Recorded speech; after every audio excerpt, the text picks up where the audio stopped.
আজ ৩রা জানুয়ারি, মায়ের তিথি পূজা। পবিত্র এই দিনে সারা বিশ্ব জুড়ে পালিত হয় মায়ের তিথি পূজা। আজকের এই দিনে মায়ের জীবনের কিছু দর্শন, কিছু ভগবত তত্ত্ব নিয়ে আলোচনা করব। মা কিভাবে সহজ সরল ভাষায়, একদম সহজ সরল ভাষায় ভগবত তত্ত্ব, জীবন দর্শন আমাদের সামনে তুলে ধরেছিলেন, সেটাই বন্ধুরা কিছুটা তুলে ধরার চেষ্টা করব আজকের এই বিশেষ দিনে। মা এই শব্দটা পৃথিবীর সব থেকে বড় যদি কোনো মন্ত্র থাকে, আমার মনে হয় সেটাই হলো মা। একটা সন্তান জন্মাবার পর প্রথম তার মুখ থেকে এবং তার চোখের সামনে মাকে দেখে, এবং মুখ থেকে প্রথমেই যে আওয়াজটা বেরোয় সেটা হলো মা। মার মধ্যে সারা বিশ্ব ব্রহ্মাণ্ড রয়েছে। আর এই মা কত শক্তিশালী মন্ত্র।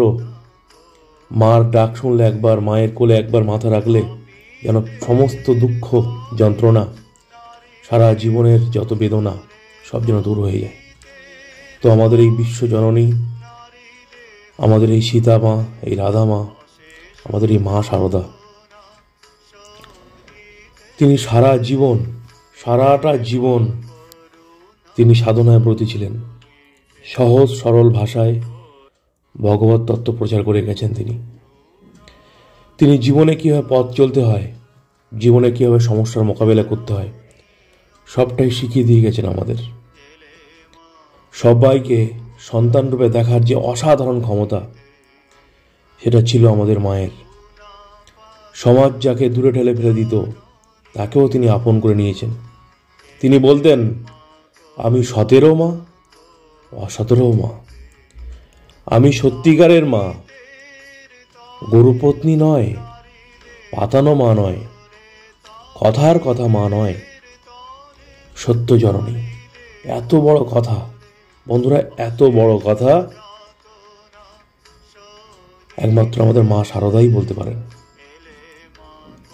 কতটা স্নেহ করতেন আমাদের। ধর্ম, বর্ণ, জাতি, উঁচু নিচু সব কিছুর বেড়াজাল ছিন্ন করে তিনি সবাইকে কাছে টেনে নিয়েছিলেন। সবাইকে তিনি সন্তানরূপ স্নেহ দিয়েছিলেন। তাই তো তিনি সত্য জননী, তাই তো তিনি সত্যিকারের মা, তাই তো তিনি গুরুপন্থী নয়, তাই তো তিনি পাতানো মা নয়, কথার কথা মা নয়। তিনি সতেরো মা, অসতেরো মা, এবং আমাদের সকলের পরম মাতা, মাতারও মাতা, আমাদেরও মাতা। তো মা সারাটা জীবন ধরে ভগবত তত্ত্ব, দর্শন, জীবন দর্শন, জীবনের চলার পথের বাধা ছোট ছোট কিছু কথার মাধ্যমে খুব সহজে আমাদের সামনে তুলে ধরেছেন কিভাবে সমাধান সম্ভব, কিভাবে জীবনটাকে সহজ সরল করা যায়। তিনি বলতেন, ভাঙতে পারে সবাই, গড়তে পারে কজনে। কি বড় কথা ভাবুন। ভাঙতে পারে সবাই, সবাই তো ভেঙে দিতে পারে। মন ভেঙে দিতে পারে, সংসার ভেঙে দিতে পারে, সবাই সব কিছু ভেঙেই দিতে পারে, সবাই ধ্বংস করতে পারে ভালো, কিন্তু গড়তে পারে কজন? কজনের মধ্যে গড়া মানসিকতা রয়েছে? তিনি বলতেন, নিন্দা ঠাট্টা করতে পারে সবাই, কিন্তু কি করে যে তাকে ভালো করতে হয় তা বলতে পারে কজনে? সবাই নিন্দা ঠাট্টা করতে পারে, সবাই সমালোচনা করতে পারে, কিন্তু কিভাবে সেই মানুষটাকে ভালো করতে হয়, তার হৃদয়ের যন্ত্রণা ভোলাতে হয়, কিভাবে তাকে সঠিক পথে আনতে হয়, কোনো বিপথগামী মানুষকে, সেটা কজনে পারে? মায়ের কি বড় কথা ভাবুন।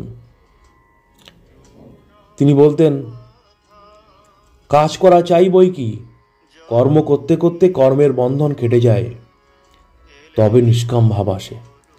এক দণ্ডও কাজ ছেড়ে থাকা উচিত নয়। মা সব সময় বলতেন, কাজের মধ্যে ডুবে থাকো, সব সময় কর্ম করো, কাজ করো। কাজ করলে কর্মের বন্ধন কেটে যায়, নিষ্কাম ভাব আসে, মাথায় কুচিন্তা আসে না। শ্রীমদ্ ভাগবত গীতার বড় বড় কঠিন কঠিন তত্ত্বকে কিভাবে মা সহজ ভাষায় ছোট ছোট কথার মাধ্যমে একদম বোধগম্য ভাষায় 1-2 বাচ্চাদের মতো বোঝানো, কি ক্ষমতা ছিল, অসাধারণ ক্ষমতা মায়ের। যে কোনো মানুষ, জ্ঞানী, অল্প লেখাপড়া জানা মানুষ, গ্রামের মানুষ, শহরের মানুষ, প্রত্যেকটা ধর্মের মানুষ এর বোঝার ক্ষমতা রয়েছে মায়ের এই কথা। কত সহজ সরল ভাষা ভাবুন। মা বলছে 100 জনকে খাওয়াতে হবে না, কিন্তু চোখের সামনে একজনকে ক্ষুধার্ত দেখলে তাকে একটু খেতে দিও। কি বড় হৃদয় মায়ের ভাবুন। সারা পৃথিবীর দুঃখ তুমি মোচন করতে পারবে না, কিন্তু চোখের সামনে হতদরিদ্র ক্ষুধার্ত একজনকে দেখলে তাকে অন্তত একটু খেতে দিও, তাতেই হবে। মায়ের কথায় যেমন ফুল নাড়তে নাড়তে ঘ্রাণ বেরোয়, চন্দন ঘষতে ঘষতে সুগন্ধ বেরোয়, তেমনি ভগবত তত্ত্বের আলোচনা করতে করতে তত্ত্ব জ্ঞানের উদয় হয়। বন্ধুরা, ফুলকে যদি আমরা বেশি নাড়াচড়া করি তার থেকে সুগন্ধ বেরোয়, চন্দন ঘষতে ঘষতে চন্দন থেকে সুগন্ধ বেরোয়। ঠিক তেমনভাবে আমরা যদি ভগবত তত্ত্ব আলোচনা করি তাহলে তত্ত্ব জ্ঞানের উদয় হয়। ভগবত তত্ত্ব, ঈশ্বরের জ্ঞান, ঈশ্বরের কথা। যেখানে ঈশ্বরের কথা হয়, যেখানে শুভ কর্ম হয়, যেখানে ভালো কথা হয়, সেখানের সেই জায়গাটা মন্দিরের সমতুল্য, সেই জায়গাটা পবিত্র হয়, সেখানে ঈশ্বর বিরাজমান হয়। তাই মা বলতেন সব সময় ভগবত তত্ত্বের আলোচনা করো, তাহলে কি হবে, তত্ত্ব জ্ঞানের উদয় হবে, সঠিক জ্ঞান হবে। মায়ের কথায় মনটাকে বসিয়ে আলগা না দিয়ে কাজ করা ঢের ভালো।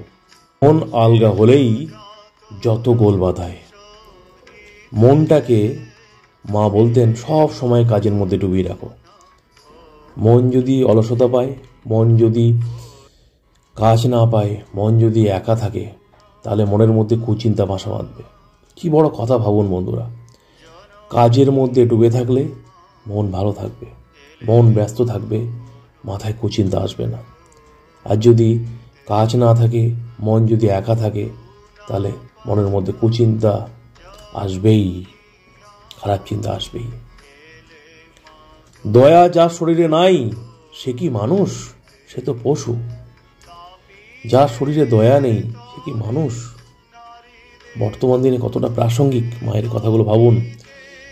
দয়া, স্নেহ, করুণা, মায়া, মমতা থাকবে না মানুষের মধ্যে, তবেই তো মানুষ, তবেই তো মানুষ। ঈশ্বরের সৃষ্ট সব থেকে বড় প্রতিমা মানুষ। ঈশ্বর যদি কোনো যত্ন সহকারে, খুব স্নেহ দিয়ে, ভালোবাসা দিয়ে, প্রেম দিয়ে কোনো প্রতিমা নির্মাণ করেন, সেটা হলো মানুষ। তো মানুষের মধ্যে করুণা থাকবে না, দয়া থাকবে না, মায়া থাকবে না, স্নেহ থাকবে না, পরের দুঃখে কাতর হৃদয় থাকবে না। মা কতটা স্নেহপরায়ণ, কতটা সারা জীবন তিনি তার সন্তানের কথা ভেবেছেন। মহাসমাধির আগে মায়ের সে শক্তি আমরা জানতে পারি স্বামী গম্ভীরানন্দজির লেখা থেকে, ওনার কথা থেকে আমরা জানতে পারি। শ্রী মায়ের দেহ যাইবার মাত্র 5 দিন পূর্বে এক ভক্ত অন্নপূর্ণা মাকে দেখিতে আসিয়াছিলেন, কিন্তু ভেতরে যাইতে নিষেধ বলিয়া ঠাকুর ঘরের বাইরে দাঁড়িয়েছিলেন। হঠাৎ পাশ ফিরিয়া মা তাহাকে দেখিয়া ইশারা করে নিকটে ডাকিলেন। তিনি কাছে গিয়ে প্রণাম করিয়া কাঁদিতে কাঁদিতে বলিলেন, মা, আমাদের কি হবে? করুণা বিগলিত ক্ষীণ কণ্ঠে অভয় দিয়া মা আস্তে আস্তে বলেছিলেন, ভয় কি? তুমি ঠাকুরকে দেখেছ, তোমার আবার ভয় কি? তবে একটি কথা বলি, যদি শান্তি চাও মা, কারো দোষ দেখো না, দোষ দেখবে নিজের। জগৎকে আপনার করে নিতে শেখো, কেউ পর নয় মা, জগৎ তোমার। ভক্তদের প্রতি এই ছিল শ্রী শ্রী মায়ের শেষ বাণী। ভাবুন বন্ধুরা, কি বড় কথা! সমস্ত ভগবত তত্ত্বের সারাংশ যেন এই কথার মধ্যে প্রকাশিত হয়েছে। ভাবুন, মা কিভাবে সরল ভাষায় ক্ষীণ কণ্ঠে বুঝিয়ে দিয়ে গেলেন যে ঠাকুরকে ধরে থাকলে, হাল ধরে থাকলে জীবন সমুদ্রে ডোবার আর ভয় নেই। ঠাকুরকে ধরে থাকলে জীবনের সমস্ত যন্ত্রণা দুঃখ থেকে মুক্তি পাওয়া সম্ভব। তিনিই সব, একাধারে তিনিই রাম, একাধারে তিনিই কৃষ্ণ। ঠাকুরের অংশই হলেন মা শারদা। যেমন শ্রী রাধা ছিলেন কৃষ্ণের অংশ, সীতামা ছিলেন রামচন্দ্রের অংশ, যেমন পার্বতী ছিলেন শিবের অংশ, ঠিক একইভাবে আমাদের মা জননী মা শারদা ছিলেন ঠাকুরের অংশ। আর সব থেকে জীবনের শান্তির বড় পথ তিনি বাতলে দিয়ে গেলেন। কি বললেন? কি বড় কথা! ভাবুন, কথার অর্থ ভাবুন, কথার গভীরতা ভাবুন। যদি শান্তি চাও মা, কারো দোষ দেখো না, দোষ দেখবে নিজের।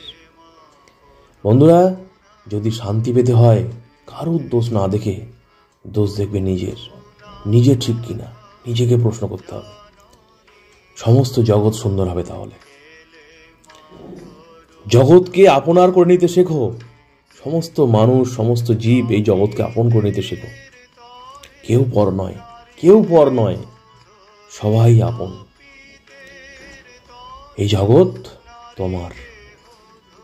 এই জগৎ সংসারকে এতটা আপন, এতটা কাছের একমাত্র মা শারদাই, আমাদের মা জননী করতে পারে। তো মায়ের চরণে, মায়ের শ্রীচরণে আমাদের শতকোটি প্রণাম। মা সবাইকে জ্ঞান দিন, ভক্তি দিন। মা আমাদের কাপুরুষতা, কলুষতা দূর করুন, আমাদের সবাইকে মানুষ করুন। এই জগৎ সংসারে সবাইকে শান্তি দিন, সবাইকে শুভ বুদ্ধি দিন। সবার মঙ্গল হোক, সবার ভালো হোক, মায়ের কাছে এই প্রার্থনা করে শেষ করলাম। জননীং শারদাং দেবীং রামকৃষ্ণং জগদ্গুরুম পাদপদ্মে তয়োশ্রিক্ত্বা প্রণামামি মুহুর্মুহুঃ। জয় ঠাকুর, জয় মা, জয় স্বামীজি।